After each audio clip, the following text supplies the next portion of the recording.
Edge at 11 starts now. You ain't got to tell on nobody. We just want his body, at least. If he ain't going to come home, at least just give us that. Well, tonight on The Edge, a family's heartbreaking plea for help to find out what happened to a missing teen. And unfortunately, their search for answers is still ongoing, but there might have been a break in this case. Now we say might because Detroit police announced they had an update in the case after a disturbing discovery at a graveyard in the city's west side. Let's get live to Fox News' Dave Kinchin. He says there's still a key missing detail needed to tie this all together. Dave.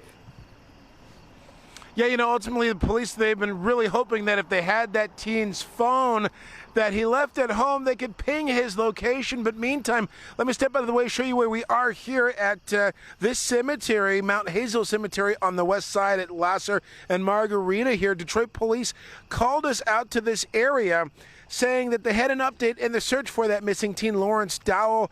Now, it's where police say that someone was visiting a loved one's resting place, and while visiting that loved one's grave, they found a body. That person called police, and officers from the 8th Precinct came out to investigate.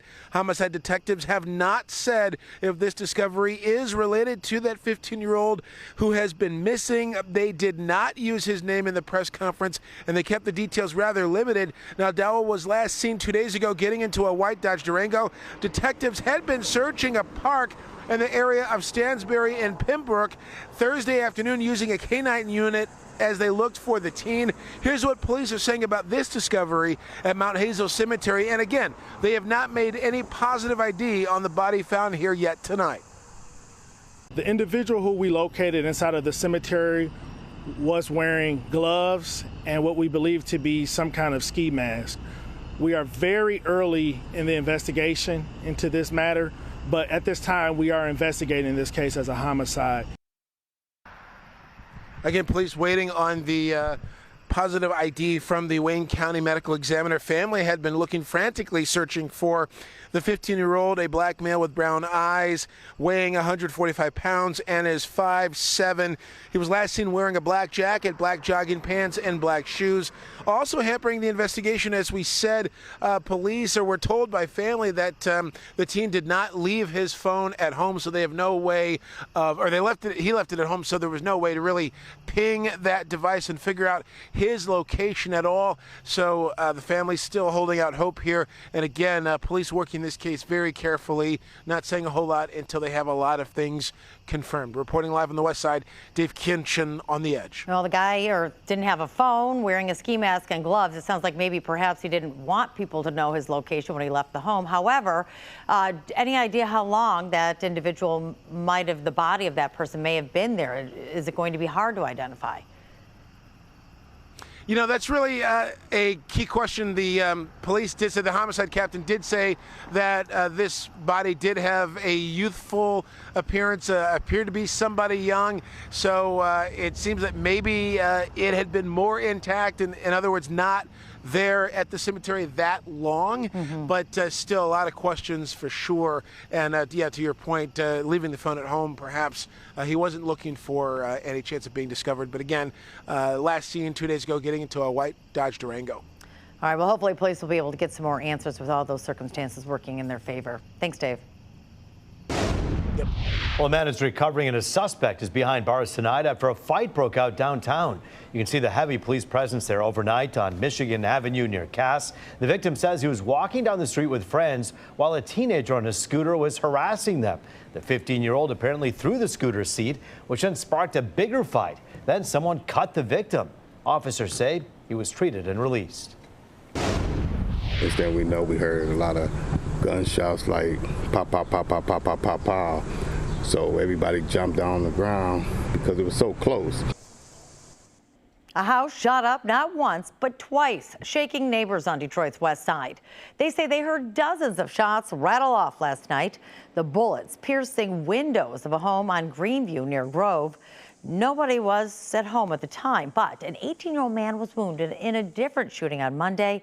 We're told he is expected to recover.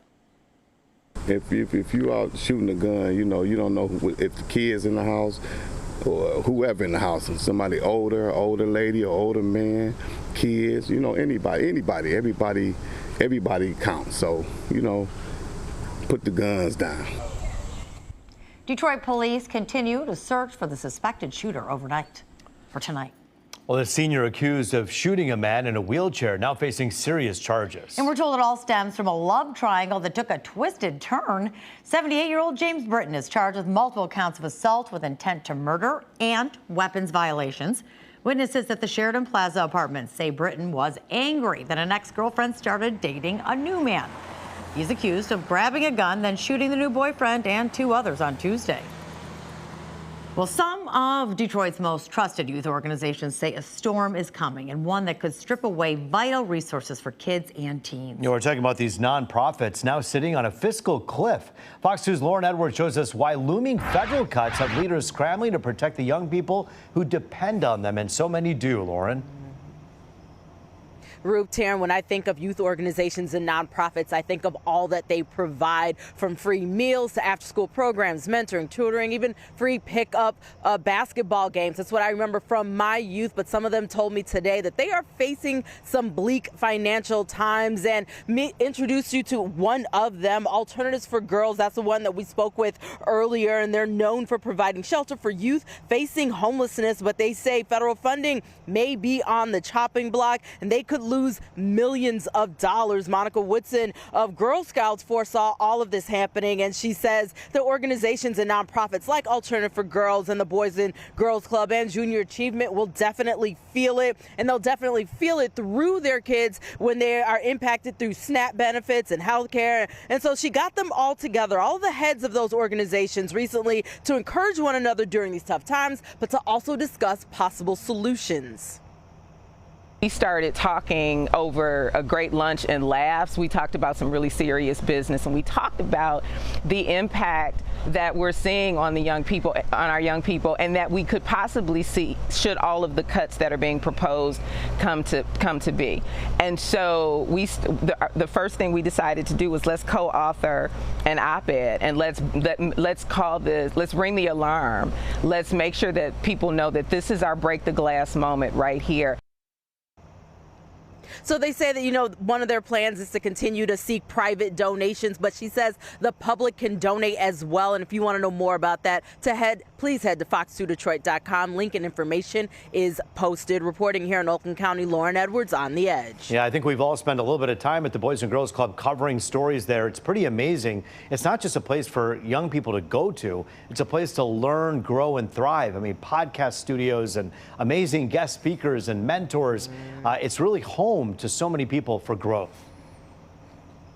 It is. It's such a refuge. It's such a place of creativity as well. You know, if you want to do art, they'll help you in that direction. Right. If you want to learn how to cook, they will lead you in that direction. So it's so multifaceted and such a needed staple in many of our communities. Let's hope that lawmakers and people can come together to help these organizations out. Lauren Edwards for us live tonight. Thank you. Thank you. A Dearborn senior living facility could be in hot water after Legionella bacteria was found in the water system. We know that 2 people of Allegria Village died earlier this summer. Both of them had Legionnaires' disease. Now, the Wayne County Health Department is investigating to determine if that bacteria caused their deaths. The facility says it's been disinfecting the affected areas and putting temporary water restrictions in place. Residents are also getting tested for the disease.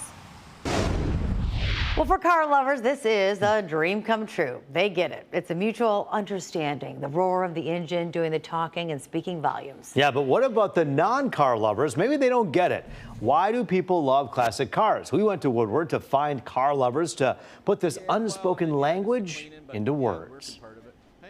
Taking the back roads and cruising along, and just, you know, you get some of these bigger, luxury cars, they float, so I mean, my wife and I love to go out, drive. A lot of times we have more fun driving, going to the shows as we do getting to the show, the event itself. I think it's just some nostalgia about it, growing up with my parents, they were driving older cars. It puts you in a different time. Detroit was, the place. I mean, the automotive capital of the world. At that, I guess still is, but especially in that time, it was their heyday. And this is where just so much of that history happened. Pretty cool history and memories, all on wheels. This is a celebration of a livelihood and truly a passion that brought so many families to this great city. The Dream Cruise is officially this Saturday, but first, there is another annual tradition, the Berkeley Cruise Fest. And you can stream Berkeley Cruise Fest tomorrow at 6:30 p.m. on Fox Local. We've been telling you about this. You can find Fox Local, of course, on your smart TV or the App Store. You could just scan that QR code right there on your screen. We will be live for the Classic Car Parade as it makes its way from Woodward down Woodward to 12 Mile. Make sure you stream it all live for free on the Fox Local app. So it's on the Fox Local app, just to make sure. Make sure. Yeah, we can't tell you enough. No, I mean, we really do want people to download it because it's such a wealth of everything that we do here right on that one app. Yeah. Well, when it comes to the weather, though, you can also download that app. But it sounds like tomorrow should be a good one to get out and enjoy. Yeah, there's an app for that, but there's Rich Luderman for that, too. Sunny skies, a welcome sight for car enthusiasts. Rich? Yeah, we're rooting for dry weather the next couple of days, and we have it with high pressure parked over the eastern Great Lakes. Now, there are some showers there. Northern Wisconsin into the western UP. That's a long way from us. So expect lots of sunshine again tomorrow. Humidity's still low on Friday, but that'll be changing Saturday. And we're watching Tropical Storm Aaron. Top winds 70 miles per hour. It is still way out here in the central Atlantic, but here's that forecast track. By Tuesday of next week, it'll be between Bermuda and the East Coast. So that's something we'll be watching. For us today, 84 degrees, plenty of sunshine, a very nice evening out there with numbers near 70 in a lot of locations, a light breeze from the south and east. Dew points are still relatively low, so we're not dealing with humidity yet. That'll be changing Friday night into Saturday. 62 Alpena. How about Traverse City right now? 66 degrees. So there's our high pressure. It's going to keep us dry for Friday night into Saturday morning. Now, late in the day Saturday, there could be one or two spotty showers. A better chance Sunday as that front moves closer to us. Pleasant tonight, down to 65. We're back to 86 tomorrow. Good looking Friday for sure. And then there it is, the 7-day forecast. Notice after a warm weekend, it's going to cool off again next week. How about a full check at 4 a.m.?